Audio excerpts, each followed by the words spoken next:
Salut tout le monde, ici Zedule77 pour iPhone. Alors aujourd'hui pour ma première vidéo, je vais vous montrer comment jailbreaker son iPhone 3GS, son iPhone 4, son iPod Touch 2G, 3G ou 4G et son iPad 1 ou iPad 2. Tous ces appareils sur le firmware 4.2.1 de façon untethered. Ce qui veut dire que on n'aura pas besoin de l'ordi pour démarrer à l'appareil. Alors que s'il serait tethered, on aurait besoin de l'ordi pour l'allumer. Déjà, je vais vous montrer comment on trouve la version de son appareil. Alors regardez, moi je suis équipé d'un iPod Touch 3G, je crois, oui c'est ça. On va dans Réglages, Général, Information, et là dans Version, il y a marqué la version 4.2. C'est bon, hop, on quitte. Alors après, on se rend tout de suite sur le site greenpoison.com. C'est écrit comme ça. Attendez. Voilà. Là, vous voyez bien. Alors le deuxième O de poison, c'est un 0. Enfin, c'est pas très important, mais bon, faut le savoir. Voilà, donc on arrive sur cette page maintenant. Et on va voir tout en haut à droite. Regardez où je zoome. Il y aura pour télécharger Green Poison sur Mac ou sur Windows. Donc moi je suis sur Mac, donc je vais télécharger sur Mac. Voilà. Hop, ça télécharge, c'est bon. Sur Windows, enregistrez-le. Ouais, enregistrez-le sur le bureau, si c'est possible. Après on peut quitter Green Poison. Hop, on reprend notre téléchargement. Voilà, on le sort, on le met sur le bureau pour que ce soit plus visible. Après, sur Windows, on le décompresse. Après, sur Mac, pour le décompresser, c'est pas très difficile. On clique dessus. On prend, regardez, on prend en haut là, Green Poison. Voilà, en haut, celui tout en haut. Hop, on le met sur le bureau. On peut quitter. On peut effacer le premier. On efface. Alors après, on branche son appareil à l'aide du câble USB qui se branche à l'ordinateur et on peut l'éteindre. On éteint son appareil. Hop, parce c'est mieux de l'éteindre, enfin, c'est plus prudent. Hop, éteindre. Voilà. Alors une fois qu'on est là, on va démarrer Green Poison.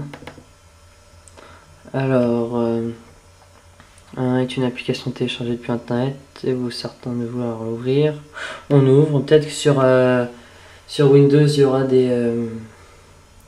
y aura des trucs antivirus où vous acceptez et tout.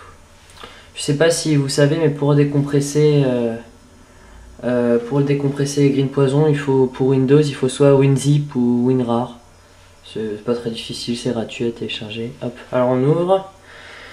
Et là c'est pour si on veut jailbreaker l'Apple TV, on met no. Voilà.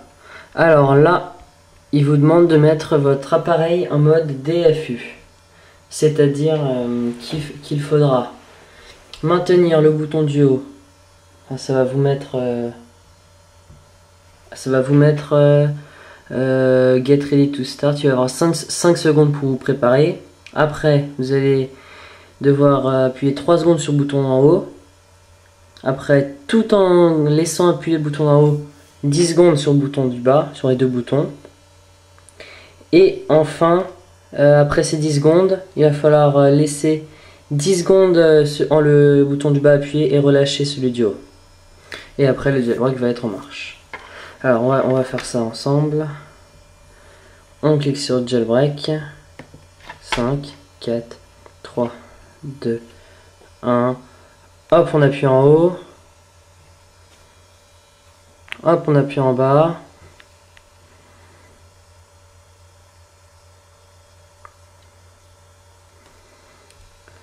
On relâche celui du haut, tout en laissant celui du bas bien actif. Voilà, et le jailbreak est en marche. Regardez. Hop, jailbreaking en marche. Voilà, alors là ça va être un peu long. Vous allez avoir un écran blanc. Après ça va vous mettre plein d'écritures. ça va être normal.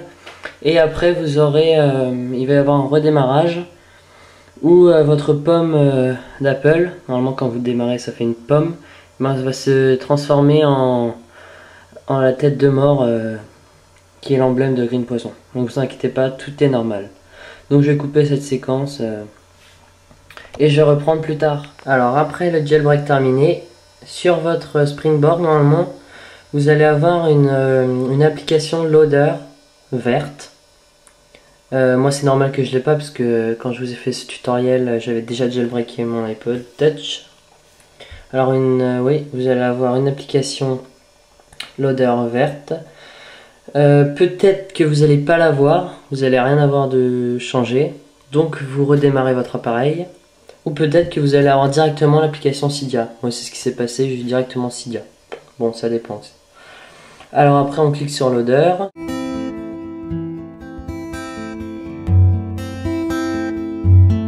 Il va y avoir une page où va s'afficher Cydia.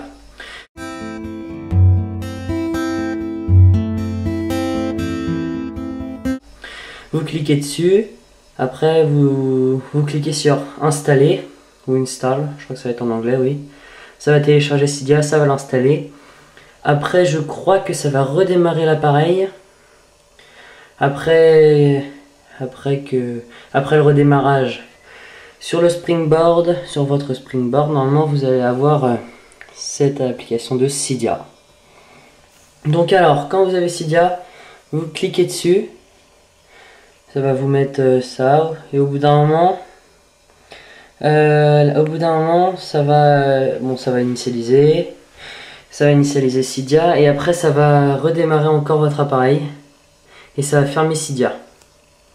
Alors, lorsque ça ferme Cydia, il faudra réouvrir Cydia, et il va y avoir marqué quelle catégorie souhaitez-vous être. Il y a marqué user, développeur ou je sais pas quoi. Vous mettez user. Après, ça va vous mettre cette page là, je crois, oui. Ça va vous mettre cette page là. Voilà, ça va l'ouvrir. Faudra aller dans. Alors attendez, rechargement des données. Vous aurez des mises à jour à faire. Vous cliquez sur mise à jour des essentiels. Il faut aller dans nouveautés, je crois, oui, il y aura marqué une mise à jour des essentiels. Et voilà, donc c'est tout ça pour Cydia. Après je vous expliquerai dans de prochaines vidéos comment avoir les applications gratuites et tout ça, et je vous expliquerai un peu les applications que j'utilise dans Cydia. Allez, à plus tout le monde, n'hésitez pas de vous abonner et de cliquer sur j'aime, plein d'autres vidéos arrivent. Bye.